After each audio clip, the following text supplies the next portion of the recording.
ኢትዮጵያ አሁን የተከተለች ባለችው የከተማ እድገት ሞዴል ላይ ይህንን መሰረት ያደረገ አካሄድ ሄደች ነው ብዬ ነው ማስበው። ለዚህኛው አንደኛው ከምን ይነሳለው? ከፖሊሲ ነው የሚነሳው።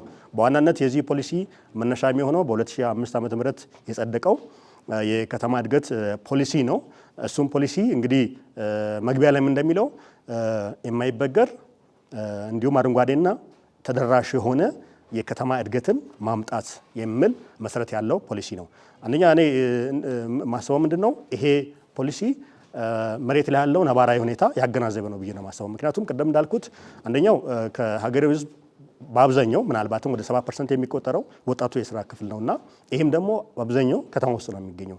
ስለዚህ ለዚህ ለወጣቱ ሰፊ የስራ እድል ሳንፈጥር የከተማ እድገቱን ማምጣት አንችልም፣ ማህበራዊ አካታችነትን ማረጋገጥ አንችልም። ይህንን ትኩረት ሰጥቶ ነው ይሄ ፖሊሲ የተቀረጸው። አንደኛው ፖሊሲው ራሱን ብንወስድ በ2005 የወጣው የኢትዮጵያ የከተማ እድገት ፖሊሲ 5 አንኳር ነጥቦችን ይዘረዝራል። አንደኛው የመሬት አቅርቦት ነው። ሌላው የመሰረተ ልማት፣ የአካባቢ ጥበቃ፣ የከተማ መልካም አስተዳደር እያለ ይዘረዝራል። እዚህ ውስጥ ስራ ፈጠራ በጣም አንገብጋቢ እንደ ሀገራችን በጣም አስፈላጊ ጉዳይ ቢሆንም እንኳ ስራ ፈጠራና አካታችነት ፖሊሲ ውስጥ ራሱ አልተካተቱም።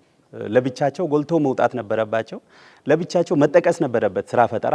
ነገር ግን ይሄ ነገር ተዘንግቷል፣ ተረስቷል። በጣም በርካታ ጥናቶች ኢትዮጵያ ውስጥ ቢዝነስ መስራት፣ ስራ መፍጠር በጣም አዳጋች ነው፣ ቢሮክራሲው የማይነካ ነው ፖሊሲው።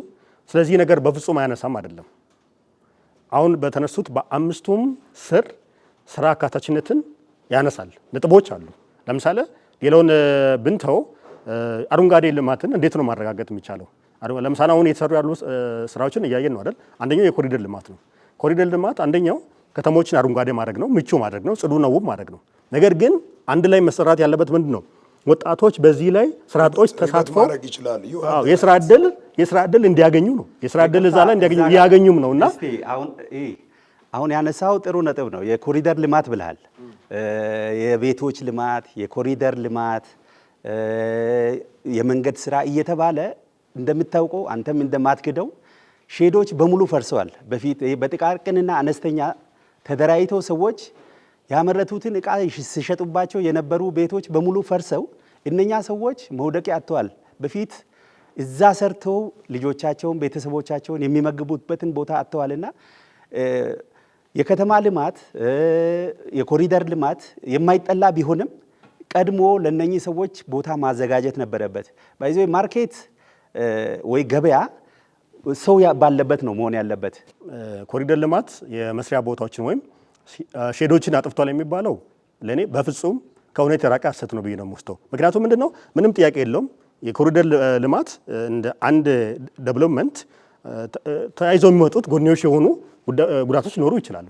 እነዛን ጉዳቶች ግን በምን አይነት መንገድ ነው አኮሞዴት የማድረገው የሚለው ሌላ ደግሞ አልተርናቲቭ ይፈልጋል። ለምሳሌ ከስራ ቦታ የሚነሳ ከሆነ ተለዋጭ የስራ ቦታ መዘጋጀት አለበት። ከመኖሪያ ቦታ የሚፈናቀል ከሆነ ከመኖሪያ ቦታ ሌላ ቦታ መዘጋጀት አለበት። ፖሊሲ ኢትዮጵያ ውስጥ ፖሊሲ የማውጣት ችግር የለብንም። ኦነስትሊ ስፒኪንግ ፖሊሲ ከሌላ ሀገር ይቀዳል ዘን ካለው ነባራዊ ሁኔታ ጋር አጣጥመን ተግባራዊ ስለማናረግ ብዙ ፖሊሲዎች በወረቀት ደረጃ ሲታዩ በጣም ሳቢ ለማንበብ ደስ የሚሉ በቃ እንዴት አይነት ቆንጆ ፖሊሲ ነው ይባላል ኢንትሮዲዩስ ሲደረግ። ነገር ግን ወደ ትግበራው ሲሄድ ነው አብዛኛው ችግር የሚፈጠረው። አሁን መሬት ላይ ያለውን ሀቅ ብናይ ቅድም እሱ የጥቃቅንና አነስተኛ ተቋማት በጣም ጥሩ ምናልባት እንዲሁም ዶክተር እኔን የሚደግፍ ሀሳብ ነው ያነሱትና ከምን አንፃር ነው ቅድም ምንድነው ያሉት ቤት ፍላጎት አለ ቤት ያገኙ ሰዎች አሉ፣ ረጅም ዓመት የሚጠብቁ አሉ ብለዋል።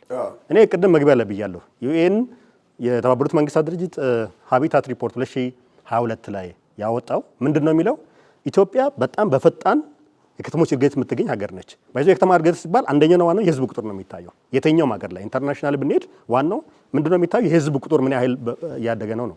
ደግሞ በ10 ዓመት ውስጥ አሁን ያለው 20% የሚሆነው የሀገሬው ህዝብ ቁጥር ወደ 30% ያድጋል ብሏል። ይቅርታ ግን እዚህ ጋር ምናልባት አሁን ቀደም ያነሱት ሐሳብ ተላል እኔ ጥያቄን አልጨረስኩም እና ፍላጎት በየጊዜው እያደገ ነው። አንድ ነገር ላንሳ። አንተ ያልከው ጥሩ ነው። ከተሞች እያደጉ ነው። ግን ምን አይነት ከተሞች ናቸው እያደጉ ያሉት? መሰረተ ልማታቸው ምን ይመስላል? ትራንስፖርት አገልግሎት ምን ይመስላል? ትምህርት ቤቶች፣ ጤና ጣቢያዎች ተደራሽነታቸው ምን ይመስላል? ምን አይነት ሰዎች ናቸው የሚኖሩት ከተማ ውስጥ? የኑሮ ደረጃቸው ምን ይመስላል የሚለውንም አብሮ ማየት ጠቃሚ ነው የሚሆነው።